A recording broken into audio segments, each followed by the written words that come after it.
지적인 그 원리를 알아내시는 거예요. 체득하시는 거예요. 몸으로.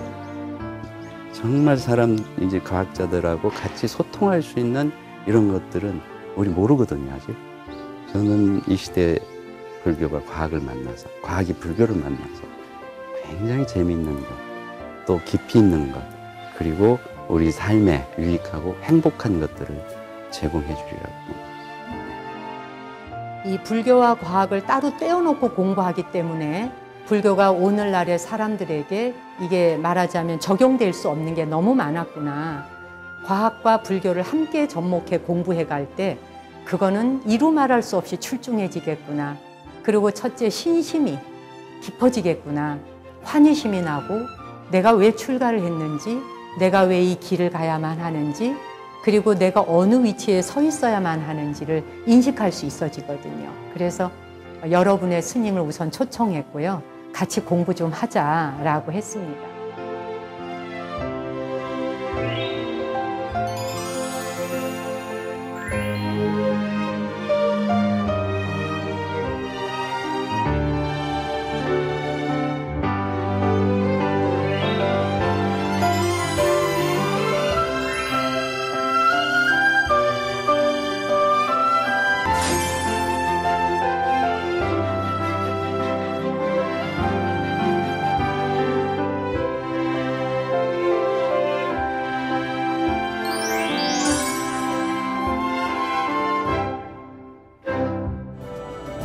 그냥 편안하게 들으세요. 우주가 어떻게 바뀌었는가는 우주의 온도를 재면 돼요. 요거 그렇게 어렵지 않습니다. 보시면 이 공식이 중요합니다. 마이너스 6성을 루트칠 마이너스 3성, 그걸 역수로 취하면 플러스 3성. 제가 왜 그 길게 이야기하는가 잘 따라오셔야 됩니다. 저는 다 따라가 봤는데 이 공식이 한 200개 돼요. 200공식을 쫙 풀면 참 놀라운 세상이 벌어질 거예요. 기가 막힌 이야기입니다.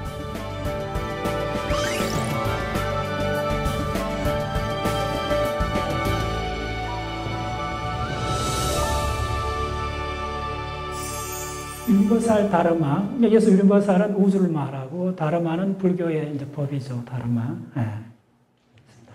오늘 이 자리가 마련된 것은 사실 정목 스님이 이제 큰 원을 세워갖고 이영자라는 그 무형문화재 금속 입사장 A4 용지 크기만 한데 부처님상 그 10장을 만들었는데 10개를 만들었는데 그 중에 하나가 지금 오늘 강의 주제하고 관련이 있어요. 이 작품입니다.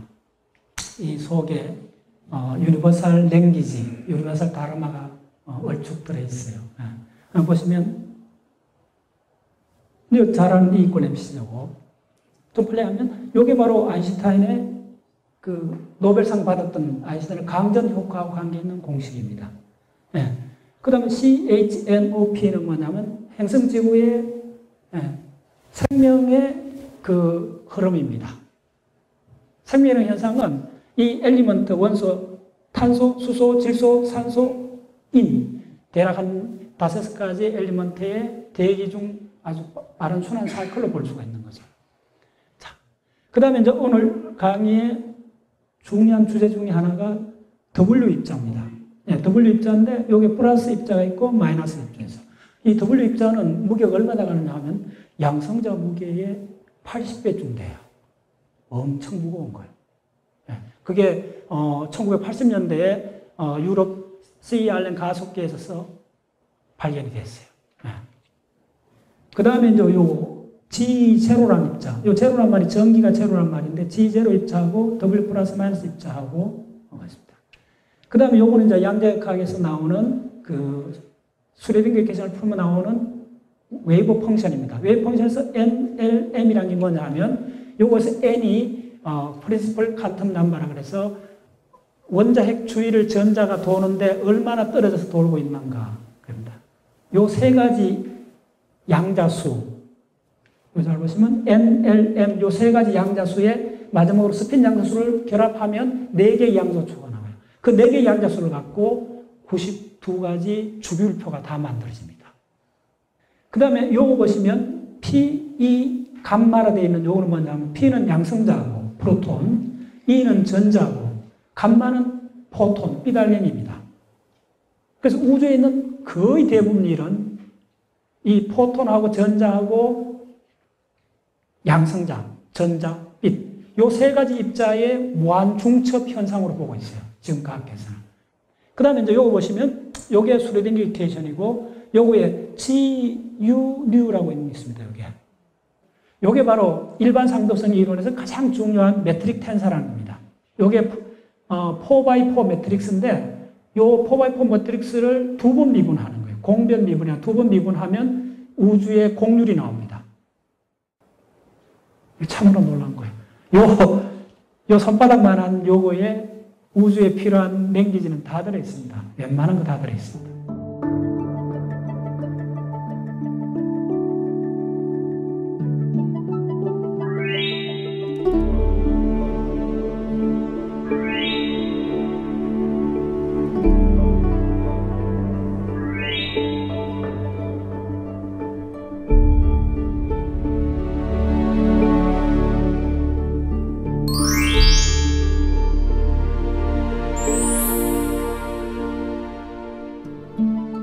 내가 발 디디고 사는 시대는 신라 시대도 아니고 고려 시대도 아니고 조선 시대도 아니고 어쨌든 현대에 지금 저는 21세기를 살고 있단 말이죠. 그러면 그 옛날에 초창기에 저런 다보탑이나 석가탑을 만드셨던 분들이 불교의 진리를 저렇게 담아내고 싶어 하셨듯이 이 시대에 우리는 어떻게 불교를 담아낼 것인가. 금강경은 부처님께서 깨달음을 얻으신 이후에 가장 지혜가 반짝반짝 빛이 날 때, 별처럼 빛날 때의 그 깨달음을 원음 그대로 옮겨 놓은 경전이라. 그래서 이제 금강경 4구계를 담고, 그리고 이제 그 가운데에 이제 제가 유니버셜 랭귀지를 담은 것은 그 박문호 박사님의 자연과학 세상이라고 하는 그 공부 모임을 만나서 유니버셜 랭귀지라고 하는 책을 선물을 받았는데, 제일 앞에 그 표지가 그 우주의 언어들로 빼곡하게 있었어요. 그 중에 제가 아는 것은 한 2-3개밖에 없었던 것 같고요. 나머지는 무엇인지도 모르겠는 기호들이 제 눈에는 너무나 아름다운 문양으로 들어오더라고요. 근데 직감적으로 알았어요. 우주의 비밀을 담고 있구나. 이거를 뭔가 작품으로 형상화해야 되겠다. 이 작품은 사실 그냥 손 가는 대로 마음 가는 대로 그냥 먼 옛날을 상상하면서 그냥 쭉 그려냈거든요. 그려냈는데 저는 사실 이런 기호나 이런 뭐 상형 문자 같은데 좀 관심은 많아가지고 그쪽을 작품화해서 많이 하기는 했어요, 그동안. 근데 이렇게 금강경에다가 이렇게 접목시켜서 한다는 거는 생각을 못 했는데 어떻게 보면 편하게 작품을 한 것 같기도 하고.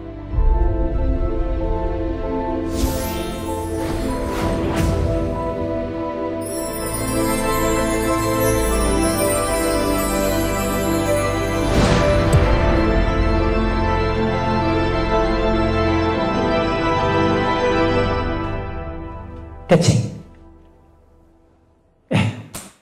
이것밖에 없어요. 자연과학에서 뭘 딱 하나만 끄집어냈을 때 모든 것을 설명할 수 있는 단어가 있느냐? 있다 이거죠. 뭐냐면 대칭이에요. 대칭이에요. 우주가 생긴 것도 대칭이 있었고, 먼저 대칭이 있었고 그 대칭이 끼어져서 우주가 생겼다는 거예요. 무슨 신화 같은 이야기처럼 들릴 수가 있는데 그렇지 않아요. 이건 굉장히 엄밀한, 모든 수학자나 물리학자들이 가장 좋아하는 단어가 대칭이라는 단어예요.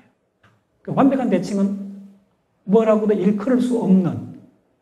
그래서 그 유비관계가 비슷한 게 불교에서 진여, 뭐 법성, 공, 반야 이런 개념하고 거의 같아요. 그런데 이쪽에서는 이 대칭을 갖고 수학적으로 대칭하고 보존 법칙을 링크한 엄밀한 수학적 증명을 하고 나서 레테르 증명을 해서 굉장히 중요한. 그래서 대칭이 하나가 있으면 보존되는 양이 있다는 거예요. 자연이. 그걸 증명을 하고 나서 1900년도 초에 이게 증명이 되고 나서 입자 물리학이 꽃을 피기 시작하고 이제 우리가 우주를 이해하게 된 거예요. 수학적으로. 자, 이건 그 유명한 애셔 그림인데, 파나가 애셔 그림인데 보시면 이렇게 이쪽으로 가면 완벽한 삼각형 대칭이 있는데 약간 허물 대칭이 깨지는 거예요. 대칭이 붕괴되는 거예요. 그래서 개별화되는 거예요. 네. 근데 이걸 우리는 보통 이렇게 직감적으로 이렇게 봐요. 이렇게. 이게 생명체가 출현하는 방향이니까. 근데 이렇게 보셔야 돼요. 네. 대칭, 일로 가면 대칭을 회복하는 거고, 일로 가면 대칭이 붕괴되는 거예요. 대성기술론에서 환멸연기하고 유전연기를 이야기하잖아요. 그러니까 진여의 혼섭하고 그 다음에 그 무명의 혼섭, 이 두 세력이 각축을 벌리는데 싸우는데 결국은 무명의 혼섭은 쉴 때가 있다, 인터럽트가 있다는 거예요. 그런데 진여의 혼섭은 무시무종, 시작도 없고 끝도 없고 항상 있다는 거예요. 항상 있다는 거예요. 항상 있는 쪽이 이기는 거예요. 그래서 깨치게끔 되어 있다는 거예요. 네, 그런 이야기인데, 이제 제가 이걸 보면서 우리는 이제 요렇게 가는 거예요. 요렇게 가는 게 이제 실제로 물리학에서 어떻게 하느냐면 입자물리학, 가속계에서 하고 있습니다. 일로 가면 온도가 무지하게 높아요. 10의 20성도보다 더 높아요. 10의 32성도 K. 뭐 읽을 수도 없는 그런 온도가 있어요. 자, 그래서 오늘 제가 드리고 싶은 이야기는 이걸 불교에서 이야기하는 진여하고 무명의 안배를 해보고 싶다는 거예요. 이건 뭐 저 개인적인 의견입니다. 예. 일로 가는 거는 진여 본성, 대칭을 회복하는 과정이고, 일로 가는 거는 우리가 업을 받는 세분화돼가는 세계로 가는 거죠. 대칭이 진여고, 진여가 곧 힉스 필드, 힉스 필드에서 입자들이 생기거든요. 모든 우주에 있는 입자들은 힉스 필드, 힉스장에서 질량을 얻어요. 힉스라는 바다에 입자들이 헤엄을 치는 거예요. 원래 입자들이 질량이 없었는데 대칭을 맞추려면 질량이 없어야 돼요. 그런데 힉스 바다에 헤엄을 치는 과정에서 질량을 획득해요. 그래서 힉스 입자를 발견한다는 말은 우주가 왜 출현했는가 말하고 같은 말이에요. 그래서 그걸 신의 입자라까지 이야기하고 그랬는데, 뭐 조금 과장된 면은 있긴 하지만은 사실은 어떤 측면이냐 하면, 우리가 존재가 존재한다는 것은 뭘 만질 수 있고 덩어리져 있어야 되잖아요. 그 덩어리가 질량인데, 질량이 바로 힉스 바다에 입자들이 풍덩 들어가서 헤엄을 칠 때 그 저항, 힉스 바다에 얼마나 개합되는가, 얼마나 커플링 되는가, 그 커플링 정도, 저항 정도가 바로 질량으로 바뀐다는 게 바로 이 힉스 메커니즘 핵심이에요. 그리고 바로 진여 법계에서 우리 삼라만상이 출현했듯이 같은 유비관계에 있어요. 예. 지금 보존하고 페르미온을 디파인하는 내용이 뭐냐 하면 질량, 스핀, 전하라는 거예요. 매스 차지, 스핀. 우주에 있는 모든 입자는 요 세 가지 속성밖에 없어요. 요 파워포인트 한 장이 다 들어있습니다. 다시 한번 말씀드리면 우주에 있는 모든 존재, 입자는 질량과 전기량과 돌아가는 스핀 요 세 가지 속성밖에 없다는 거예요. 그러면 우주가 어떻게 생겼고 존재가 어떻게 생겼는 문제는 이 세 가지 속성을 어떻게 획득하게 됐는가, 그 이야기로 바뀌어지는 거죠. 질량을 획득하는 메커니즘을 힉스 메커니즘이라고 해요. 질량은 힉스 바다에 입자들이 헤엄을 친다고 생각하시면 돼요. 그러니까 입자가 큰 입자는 저항이 크고, 저항이 크다는 말이 질량을 많이 얻었다는 말이에요. 오케이. 두 번째, 그러면 입자를 분류하는 것은 스핀으로 가서 분류한다는 거예요. 입자는 크게 두 가지, 보존과 페르미온 분류되고. 그 다음에 세 번째, 전기를 띠는데, 자, 여기서 가장 중요한 거는 이 전기가 세 가지 종류가 있다는 거예요. 우리가 지금 보통 여기서 보는 전기는 일렉트리컬 차지라고 그래요. 예, 정전되고, 번개치고, 예, 지리릭하고 하는 이 모든 거는 전자의 흐름이고, 그 전자가 갖는 거는 일렉트리컬 차지요. 일렉트리컬 전하는데, 우주에는 그 전기 전하 말고 그보다 그만큼 중요한 다른 전하가 또 있어요. 그 전하가 바로 뭐냐 하면 위크 차지라는 약전하입니다. 오늘 강의 주제는 약전하입니다. 여러분 약전하만 이해하시면 돼요. 색전하는 뭐냐면 컥과 컥 사이를 결합시켜주는 전하가 색전하예요. 근데 약전하가 가장 어렵습니다. 약전하는 바로 뭐냐 하면 진공이 바로 약전하의 바다입니다.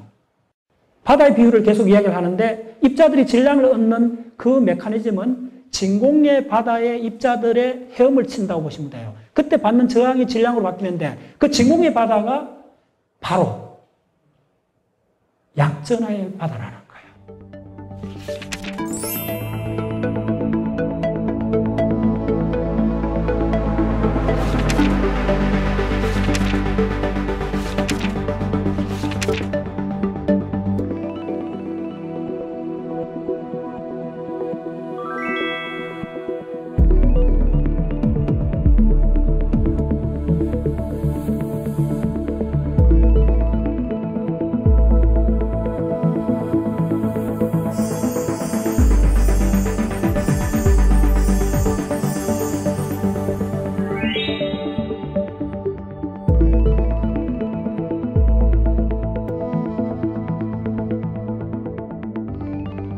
우리가 눈만 뜨면 볼 수 있어요. 우리 지구상에 있는 모든 동물들은 빛 알갱이를 디텍트할 수 있는 망막이 다 있어요. 전기 전하는 항상 알아요. 감전되고 말잖아요. 온몸이 떨릴 정도로 느끼잖아요. 불을 끄면 깜깜하잖아요. 태양이 뜨잖아요. 전부 다 이거 뭐냐면 전자기장이에요. 우주에는 그것만 있는 것이 아니고 약전하로 된 전기가 있다는 거예요. 전하가 있다는 거예요. 위크 차지. 바로 이 위크 차지, 약전하에서 하는 게 뭐냐면 방사선 붕괴, 별 속에 일어나는 비밀은 다 이쪽에 있습니다. 기실론에서 이야기하는 거죠. 진역. 저는 어떻게 보느냐면 진여가 바로 진공, 백큐, 진공장이라고 보시면 돼요. 근데 그거에 무명의 바람이 돈연이 일어나는 거예요. 홀연이. 그러면, 불생물별의 진여가 생멸하는 무명을 만나서 결합한 게 아레아식이죠. 네. 그 아레아식이 생을 만드는 거죠. 그게 바로 심생멸문에 해당되는 거죠. 근데 결국은 이제 무명의 홀연한 일으킴이 동시에 우리가 보이는 객관 세상과 보는 존재를 한꺼번에 만들어요. 예. 이걸, 전상이라 그러고, 부를 전자, 그 다음에 능견상, 예. 보는 자와 보이는 대상, 드디어 우주가 출현한 거죠. 그게 바로 무명의 바람이라 그러죠. 예.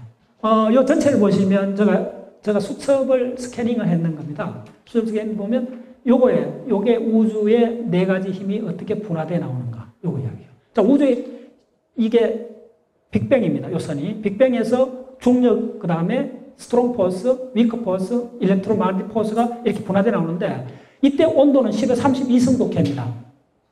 요 중력이 처음 딱 분화될 때 시간은 10의 43성초. 예.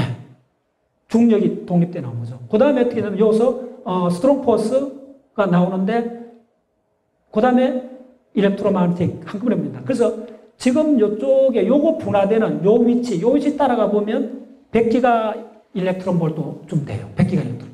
100기가 일렉트론 볼트 되면 뭐가 되느냐 하면 W 입자 들이 나왔죠. W 입자하고 G0 입자하고 감마 입자가 대칭성을 회복해요. 더 올라가면 질량이 제로가 되어버려요. 포톤은 빛은 지금도 질량이 제로입니다. 정지 질량이.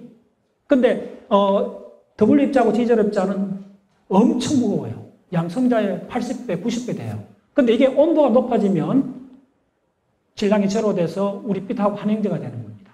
그걸 이 두 포스가 함께 됐다는 이야기입니다. 자, 그 다음에 이쪽에 보면, 요게 입자 물리학 전체를 요약한 겁니다. 그래서 우리 입자 관점에서 우주의 137억 년을 구획하면 맨 처음에 이제 빅뱅이 있었던 거예요. 빅뱅. 그 다음에 10의 마이너스 43성초. 자, 여러분들 10의 마이너스 43성초라는 이 숫자가 느낌이 안 오시는 분이 있을 텐데 이거는 계산돼 나옵니다. 강속을 5성하고 프랑크 상수에다가 중력 상수를 곱해주고 루트를 취하면 이게 대략 10의 43성초가 나와요. 우주의 기본적 상수를 결합하면 그 프랑크 타임이라는 숫자가 시간이 나온다는 겁니다. 그게 놀라운 거죠. 그래서 요 전에, 요 찰나적인 요 때까지는 물리학이 접근을 못해요. 근데 요 플랑크 타임, 요 다음부터는 어느 정도 이야기가 됩니다. 근데 요 보면 플랑크 타임에서 10의 말 36성초까지 일어나는 우주의 실상은 뭐냐 하면 블랙홀입니다. 베이비 블랙홀. 그러면 블랙홀이 증발하고 생성되고 하는 현상이에요. 근데 이 블랙홀이 시공이 막 분산되고 갈갈이 찢어져 있다 생각하시면 돼요. 시공이 연결이 안 돼 있어요. 그래서 이쪽에는 인과율이 적용되는 세계가 아닙니다. 찰나적인 때는. 그래서 우주는 거대한 블랙홀 집합체로 보고 있어요. 자, 그 다음에 요거에 10의 말 36성초에 지금 우주론의 가장 한 이슈인 요거서 인플레이션이 일어납니다. 우주가 양성자보다 적었다가 10의 50성배로 폭발적으로 늘어나요. 찰나적인 순간에. 근데 이걸 누가 믿어?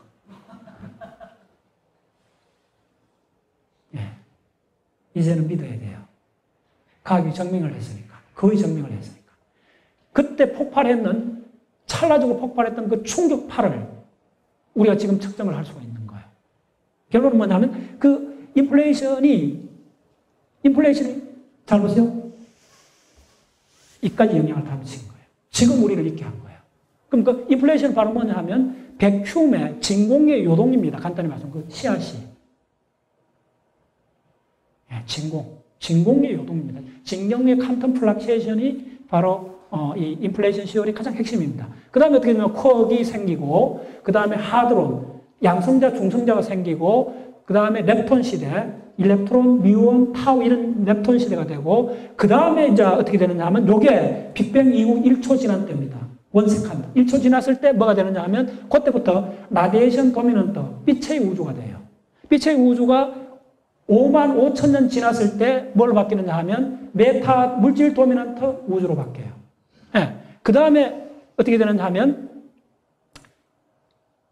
빅뱅 후 한 1억 년, 지금 대략 한 3억 년 오다 이렇게 보는데 그때 최초의 별이 생깁니다. 빅뱅 이후에 한 2, 3억 년 지났을 때 최초의 별이 생겨요.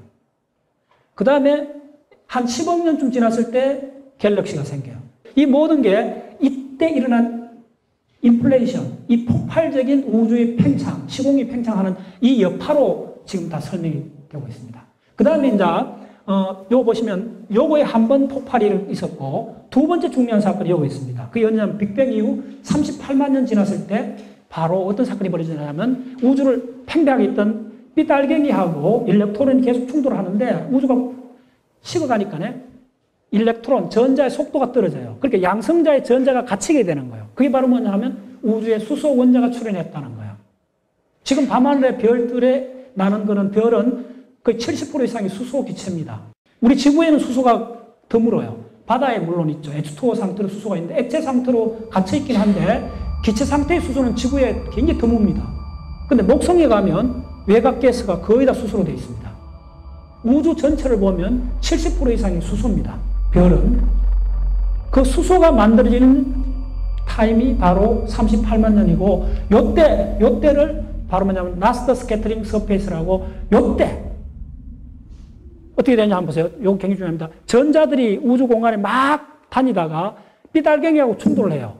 삐달갱이하고. 그러면 전자가 빛이 계속 난반사를 합니다. 근데 이 전자가 원자핵에 갇히면 계속 충돌하던 전자가 사라지니까 빛이 우주를 손살같이 빠져나옵니다. 우주에 쫙 팽창하는 우주와 더불어 빛이 나옵니다. 이게 태초의 빛이라고 할 수 있어요. 그전에는 빛이 있었는데 못 빠져나왔어요. 전자하고 충돌하는데. 근데 수소 원자가 출현하면서부터 우주가 어떤 측면에서 텅 비게 된 거예요. 빛의 입장에서 보면 우주가 장애물이 없어져 버린 거예요. 그래서 그 빛을 바로 2002년쯤에 우리 인간이 인공신을 쏘아서 찍었어요. 실제로 찍었어요. 바로 베이비 우주, 갓 태어난 우주의 울음소리를 그냥 찍은 거예요. 갓 태어난 우주의 심장 박동을 그냥 찍은 거예요. 이건 충격적인 사건이에요. 네, 과학에 있어서. 이게 처음 저도 공부할 때 이렇게 피부에 와닿지 않았는데 가만 한번 생각해 볼까요? 지금 앞에 계시는 이 스님들하고 저 사이는 빛이 얼굴에 반사돼가 제가 스님들 얼굴을 보고 있거든요. 그럼 여기까지 오는데 아마 1마이크로 세컨드, 한 100만 분의 1초 걸렸을 겁니다. 그럼 지금 보고 있는 여러분들은 100만 분의 1초 전에 여러분들이에요. 그 다음에 어떻게 되냐면, 여러분 지금 바깥에 나면 태양이 있는데, 지금 우리가 태양을 보고 있으면 8분 20초 전에 태양을 보고 있는 거예요. 8분 20초 전에 태양을 출발했던 삐달갱이가 내 망막에 들어온 거예요. 요 비율을 계속 가면, 예, 바로 동일한 겁니다. 인공위성이 지금 찍은 겁니다. 내가 지금 여러분을 보고 있듯이, 그 인공위성이 지금 베이비 우주를 찍은 거예요. 불교, 부처님 가르침이 정말 과학적인 가르침이었구나라는 것을 다시 한번 느낄 수 있었는데요. 제가 지금 PD님을 쳐다보면서 인지하는 그 시간이 저는 바로 지금 이 순간이라고 우리는 바로바로 인지를 하잖아요. 근데 8분 23초가 지난 후에 우리 PD님의 모습을 제가 지금 인지하고 예쁘다, 예쁘지 않다라고 분별을 하잖아요. 근데 다 지나가 버린 것을 자꾸 우리 중생들은 슬프다, 괴롭다, 아프다, 고통스럽다, 행복하다라고 했는데 일념 즉시 무량겁이라는 표현도 해주셨는데 부처님의 가르침을 다시 한번 우리 과학에 접목시킬 수 있는 정말 과학적이다라는 그런 것을 확인할 수 있었던 정말 아름다워요. 유니버셜 랭귀지. 그게 사실 우리가 살고 있는 시대는 많은 분들이 이제 과학 시대라고 하잖아요. 과학을 떠나서 우리 인류는 지금 살 수 없을 정도로 불교도 마찬가지거든요. 그냥 하늘에서 뚝 떨어진 종교가 아니라 인류 삶과 함께 출현된 종교이기 때문에 정말 소통할 수 있는 언어, 과학적 언어가 좀 필요한 시대이다. 그래요. 자, 요거는 특수상대성 이론인데, 요 공식 중에 요걸 보면 특수상대성 이론에서 요게 길이입니다. 공간 차원. 길이가 요게 보면 V 나누기 C, 요게 속도입니다. 속도가 감속이 되면 V가 C가 되면 요게 1이 됩니다. 1-1 하면 0 되고 제로에다가 어떤 걸 곱해도 제로다. 이 말은 뭐냐 하면 우리가 빛이 되면 우리 앞에 공간은 사라집니다. 공간은 사라지고 시간은 얼어붙고 질량도 사라집니다. 다시 한번. 우리가 감속이 되면 빛이 된다면 내 앞에 있는 공간은 빛이 딱 되는 순간 내 앞에서는 공간이 사라져요. 그리고 시간은 멈춰버려요. 길 없는 길을 간 적이 없죠. 항상 적혀 있는 거죠. 화엄경에서 상적 상립, 법성계에서 일념적시 무랑겁, 적이란 단어를 그렇게 많이 쓰는 거가 제가 항상 옛날부터 그런 생각을 했는데 화엄은 바이로차나 비로다불의 세계고 빛의 세계잖아요. 빛의 세계에는 속성이 뭐냐면 빛은 공간이 없어요. 나아갈 공간이 사라져요. 빛이 되면. 빛은 허공을 경험할 수 없어요. 빛은 늙을 수가 없어요. 왜? 시간이 얼어붙고 정지해버리기 때문에. 시간이 정지하고 공간이 사라져버리는 거예요. 그리고 그때 빛의 질량은 제로입니다. 정지 질량. 요 세 가지. 질량이 사라지고 시간이 얼어붙고 공간이 사라지는 요게 현대 물리학의 가장 핵심으로 있습니다. 그러면 힉스 바다에서 힉스 바다에서 헤엄을 친다는 개념이 굉장히 중요한데 이게 모든 입자는 오른쪽 입자, 왼쪽 입자였습니다. 이렇게 스위칭을 해야 돼요. 이렇게.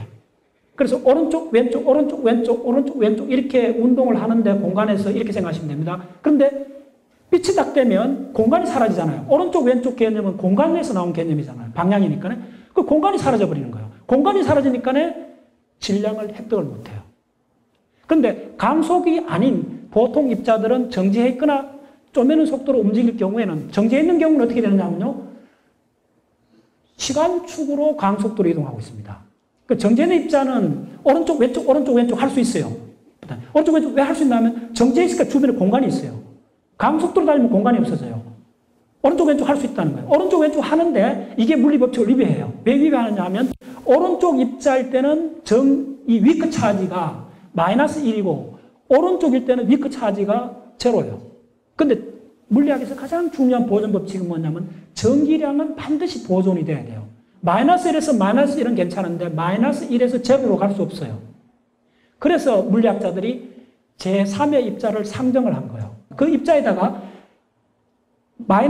왼쪽인 그 입자는 마이너스 1 전기량을, 위크 전하를 그 상정한 입자에 던져줘 버려요.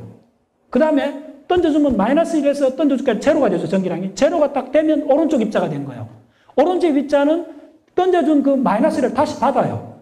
받으면 마이너스 1이 되면 왼쪽 입자가 되는 거예요. 그래서 입자들이 오른쪽, 왼쪽 하는 걸 물리법칙에 위배하지 않고 할 수 있게 된 거예요. 근데 그 상정했던 입자가 바로 뭐냐면 그게 바로 힉스 입자예요. 그 오른쪽, 왼쪽이 바로 뭔 말이냐면 힉스 바다에 헤엄을 친다는 그 말이에요. 힉스 바다에 헤엄을 치기 위해 하면 그 바닷물에 적실 수밖에 없잖아요. 몸을 적신다는 말이 바닷물에 헤엄친다는 말이 물에 대한 저항이 생긴다는 거예요. 힉스 바다에 대한 저항이 생긴다는 거예요. 그 저항 정도가 바로 질량이라는 거예요. 왼쪽, 오른쪽 한다는 말이 바로 대칭을 깬다는 말입니다. 질량을 획득했다는 말이 바로 대칭을 깼다는 말입니다. 자, 그래서 힉스 입자가 실제로 어떻게 질량을 구하는가를 보여드리겠습니다. 요게 이제 뭐냐면 힉스 입자 질량을 구하는 이게 요게 나그랑지안입니다. 나그랑지안 덴시티 밀도인데 요게 공변 미분. 텐사 매분 중에 이제 공변 미분이라는 건 뭐냐 하면 함께 변한다는 거예요. 한자이기 때문에 굉장히 이해가 금방 됩니다. 함께 변하는 거예요. 다른 쪽의 물리법칙이 야하고 같이 가준다는 거예요. 같이. 그러니까 수학적 계산을 할 수 있다는 거예요. 물리량은 바뀌지만은 물리 법칙은 안 바뀐다는 거예요. 그 공변. 그래서 그걸 찾아내는 거예요. 이 공변 미분이요. 그래서 공변 미분한 값, 이 파이라는 요걸 보면, 요 파이를 잘 보시면 요렇게 돼 있어요. 빨간 걸로. 요 보시면 요게 힉스 입자고 요게 진공 기대치, 진공입니다. 요걸 잘 보시면 이 공변 미분, 요 공변 미분에 중간 과정에 딱 보면 뭐가 나오냐면 AU가 나오고 요게 뭐냐면 포톤입니다. 삐달걀입니다. 요게 G 입자입니다. 요게 뭐냐면 W 나오죠. 요게 W 입자입니다. 그러니까 이 공변 미분 속에 위커 차지에 관한 모든 입자가 다 들어있어요. 그래서 이걸 딱 하면 요 텀이 제로가 됩니다. 빛에 관한 텀이 제로가 돼버려요. 이 말이 뭐냐면 진공하고 빛하고는 인터랙션 하지 않는다는 겁니다. 빛은 진공을 경험할 수 없어요. 기가 막힌 이야기요.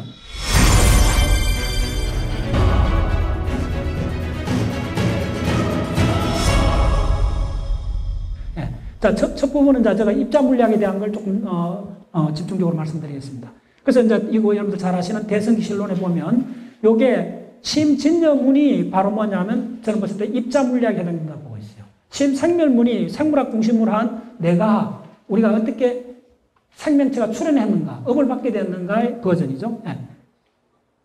그래서 반야신경에서도 보면 시제법 공상, 불셀, 불멸, 불구부정, 부정불감 요 텀이 바로 뭐냐 하면 힉스 장이라 생각하시면 돼요. 이렇게 비유 큰데 네. 이해하는데 그게 굉장히 빨라요. 네. 여기에 심생멸문에서 잘 아시지 각하고 불각을 하잖아요. 각에도 시각하고 본각이 있잖아요. 시각은 불각에서 시작해갖고 상사각, 국영각 이러잖아요. 국영각이 어떻게 되느냐 하면 국영각이 바로 깨달음에 대한 인을 만들어요. 내 인을 동작을 하게 되고 본각에서 지정상하고 부사협상이 생기잖아요. 그 부사협상이 바로 외연을 만들어요. 인과 연이 이렇게 생기는 거예요. 자, 1심 진여가 이문을 놨잖아요. 심생멸문하고 심진여문인데 진여문은 그대로 진공, 공 그 자체예요. 그러니까 이언진어, 어언진어, 말에 의해서도 이야기할 수 없는 그런 진여인데 이 진여의 다른 측면이 바로 생멸, 1심의 다른 측면이 진여고 생멸이니까 생멸에서 다시 각하고 불각이 있잖아요. 그 각에 시각하고 본각이 있고 바로 시각이 출발은 불각이잖아요. 그 다음에 상사각, 수분각, 국영각 마지막에 국영각이 되면 바로 뭐냐면 발심을 할 수 있는 자연의 그 인이 생긴다. 인이요. 인가해서 인연했을 때 인이 먼저 생기는 거예요. 이게. 그 다음에 본각의 지정상하고 부사의 업상. 그 부사의 업상이 바로 외연이 되는 거예요. 내 인과 외연의 상호작용으로 우리는 궁극적으로 그 세계를 들어가는 거예요. 이제 그렇게 돼 있죠. 그 다음에 이제 지말불각은 이제 잘 알잖아요. 바로 이 시작이 뭐냐 하면, 근본불각이, 이제 불각에서는 이제 근본불각이 바로 뭐냐면 무명이죠. 예. 근데 무명도 그 본질을 봤을 때는 공의 속성을 갖고 있는 거예요. 무명이 헷갈리는 거잖아요. 간단히 이야기하면. 왜 헷갈렸느냐? 바로 길을 상정했기 때문에 헷갈렸다는 거예요. 그 길이 바로 진여고 공인데, 그러면 길이라는 개념을 없애버리면 무명이라 할 것이 없다는 게 이게 본질이에요. 아주 진짜 단순한 논리예요. 기가 막힌 논리예요. 그래서 진여나 공이라는 게 그 실체가 있어서 있는 것이 아니고, 그러니까 참 기가 막힌 이야기예요. 요게 입자 물리학에도 그 모티브가 그대로 나옵니다. 그 다음에 이제 길이 있다는 요 길이 왜 생겼나 하면 근본 불각 때문에 그렇다는 거예요. 근본 불각에 의해 갖고 심의 작용이 일어나고, 이제 지말 불각이 이제 잘 아시는 3세 6추잖아요. 그 3세 6추 중에 3세가 기가 막힌 거예요. 근본 불각, 무명의 바람이 바로 업전현. 예. 무명 업식이 전식과 현식을 만들었다는 거예요. 나와 남을 만들었다는 거예요. 보는 자와 보여주는 객관 세계를 만들었다는 거예요. 이게 동시에 생긴다는 거예요. 예. 그리고 요 정도까지도, 요 3세, 요까지 무명의 돈연한 바람이 일어나는 이거는 불각에 있는 각자들만이 볼 수 있는, 예. 깨달은 사람만이 볼 수 있는 아주 미세한 그런 요동이라고 하죠. 그 다음에 이제 우리가 잘 아는 6추는 지상, 상속상, 집지상. 예. 그러니까 먼저 인식작용이 일어나는 거예요. 예. 인식이 일어나니까 그 인식작용이 기억에 의해 갖고 기억이 반복이 되는 거예요. 그게 상속이 되는 거예요. 우리가 시간이란 개념도 결국은 기억의 관계입니다. 시간이 뭘까요? 기억과 기억 사이의 관계죠. 내 신경 시스템이 그 흥분된 흔적들의 관계예요. 그렇게 관계가 계속되는 거예요. 상속되는 거예요. 그럼 어떻게 되느냐 하면 바로 다음에 어떻게 되느냐 하면 뭘 갖고 싶어지는 거예요. 계속 기억이 상속되면 그 기억에다가 갖고 싶은 욕구가 생기고 그 욕구가 바로 하나의 언어로 표상되는 게 계명자상이고 그러면 바로 언어로서 내가 너를 부를 수 있을 때 뭐라고 부를 수 있을 때 그게 바로 업이 되는 거죠. 자, 그 다음 여기서 계속 이야기하는 건 적했다는 요걸 조금 더 설명드리고 싶어요. 이건 이제 법성계 우리 불자들 다 알고 있는 내용이잖아요. 여기 보면 적이란 단어가 계속 나와요. 이 적이란 말이 뭔가? 바로 적이란 말은 뭐냐면 공간이 없다는 거예요. 공간이 사라졌다는 거예요. 그럼 어떤 때? 그런 존재가 있다는 거예요. 바로 빛이 될 때 우리는 가야 될 길이 없어지는 거예요. 공간이 사라지는 거예요. 공간이 사라질 때는 포개지는 거예요. 그게 바로 상적상이며 다른 말로 중중무진연기가 되는 거예요. 사사무예법계가 되는 이유가 뭐냐 하면 공간이 사라져서 그런 거예요. 빛이 되면. 그래서 이게 식스 메커니즘하고 저 조금 유비관계를 그게 뭐 엄밀하게 과학적으로 이렇게 됐다 그건 아닙니다. 저는 그쪽은 누구도 이야기할 수 없는 세계고 인간의 사고 패턴이 이런 어떤 명상이나 아주 오랜 수행을 통해서 드러난 이런 사고의 패턴하고 입자물리학에서 하는 그 사고의 패턴이 다 인간의 브레인이 하는 거예요. 인간의 브레인이 하는 그 두 사고의 패턴에 유사 관계가 있다는 거예요. 제가 드리고 싶은 이야기는. 그래서 이 시공 관점에서 보면 우리가 하는 모든 사고작용은 이벤트 다발이에요. 시공상에 이 이벤트 다발이 매듭을 만들어요. 그 매듭이 우리는 한 100년 동안 유지됐다가 흩어져요. 매듭은 흩어져요. 두 끝에서 흩어져요. 지금 이 강의가 끝나면 여러분들은 각자 자기 처소로 갈 거예요. 그대로. 여러분들 구성하고 있는 그 원자들은 상상을 초월한 그 많은 원자들은 또 제 갈 길 가요. 저 몸을 구성하고 있던 원자는 1년을 못 버텨요. 끊임없이 바깥으로 나가요. 그래서 원자들이 모였다가 상호작용했다가 뿔뿔이 제 길을 가요. 그 뿔뿔이 원자 하나하나가 제 길을 가는 걸 일반 상대성기로는 다 원리적으로 계산할 수가 있어요. 그런 이벤트 다발이 행성 지구에서 생명 진화의 한 흐름 속에서 호모사피엔스라는 놀라운 존재를 출현시킨 거예요. 그 놀라운 존재는 바로 놀라운 그 무수한 원자 배열이 자기가 자기 스스로 인식하는 원자의 배열이 출현해버린 거예요.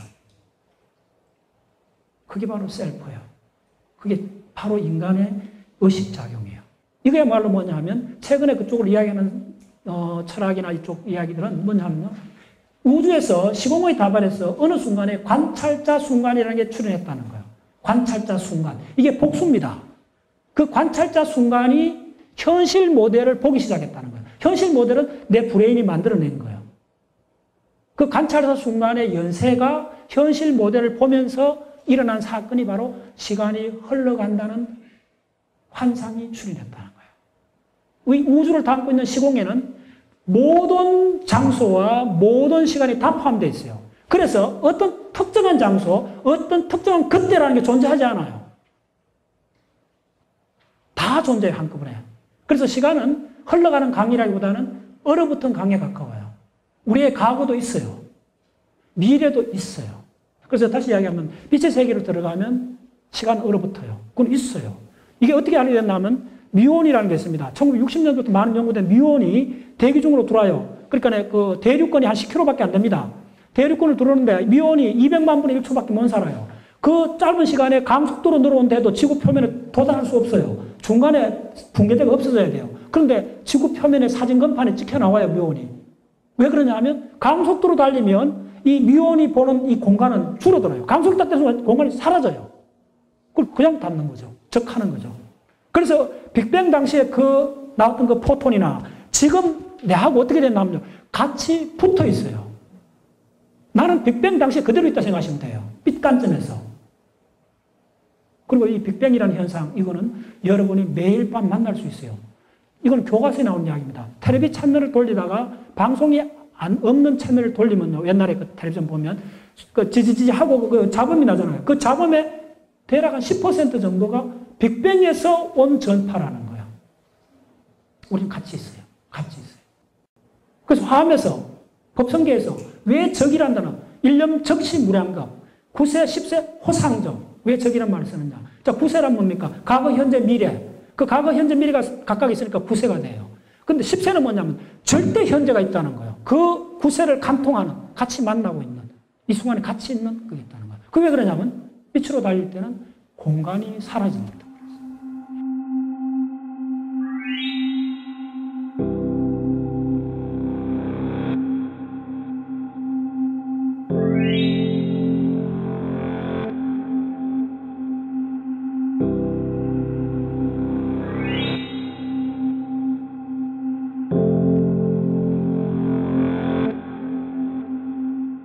붓다의 뜻은 깨달은 분이잖아요. 뭘, 인생의 이치와 우주 만유의 이법을 깨달은 분이거든요.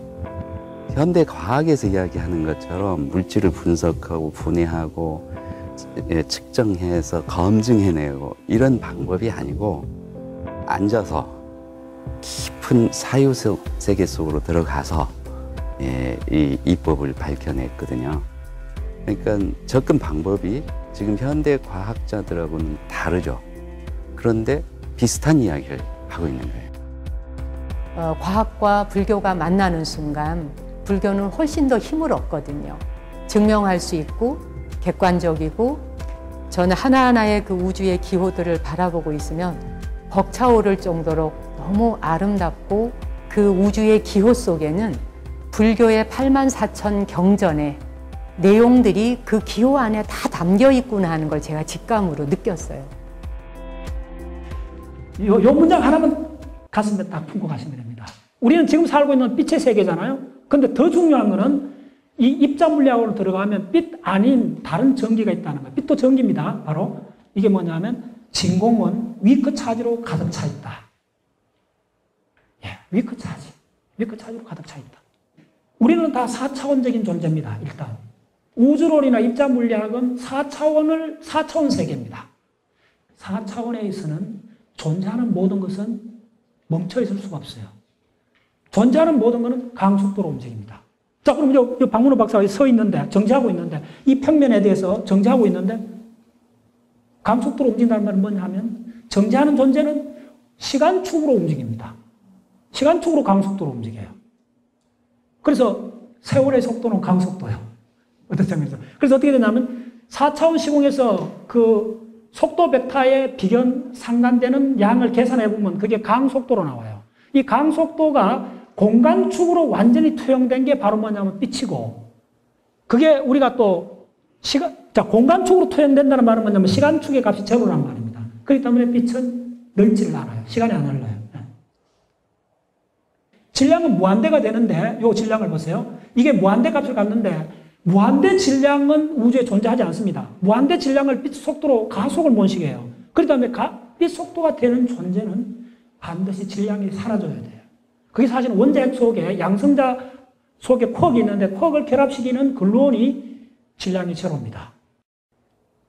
자, 우주는 어떤 식으로 되어 있나? 옛날에는 뉴턴, 1600년도 뉴턴은 포스를 연구했어요. 힘을 연구했어요. 그 다음에 20세기 들어와서 양자역 화학은 에너지를 주로 연구합니다. 그 다음에 입자 물리학은 뭘 연구하냐면 나그랑지안, 요 L이 나그랑지안인데 나그랑지안에 해당되는 요걸 또 다른 말로 작용이라고 합니다. 작용, 액션이라고 하는데, 그래서 우주는 모든 걸 연구할 때 입자 물리학 하는 사람은 대칭을 연구합니다. 대칭이 작용의 구조를 결정하고 작용이 에너지하고 포스를 결정을 합니다. 그래서 대칭에서 우주의 모든 원리가 나온다는 겁니다. 위크 차지를 보존해야 된다는 게 대칭입니다. 그래서 하나의 대칭이 나오면 그거는 반드시 보존하는 물리량이 나와요. 원자핵 속의 위크 차지가 바로 W 입자, G0 입자가 그 대칭을 만들어주기 위해서 출현한 입자입니다. 포톤하고 W 플러스 마이너스 G0 입자는 온도가 10의 15성도 K 이상이 되면 한 형제가 돼요. 그렇게 해서 두 힘이 합쳐진다는 거예요. 그래서 전자기 상호작용하고 약한 상호작용을 1970년부터 이게 합치면서 이게 입자 물리학을 전체를 이해하는 스탠다드 모델이 된 겁니다. 그리고 스탠다드 모델의 마지막 입자가 뭐냐면 2012년도 발견된 힉스 입자예요. 그래서 게임이 끝난 거예요.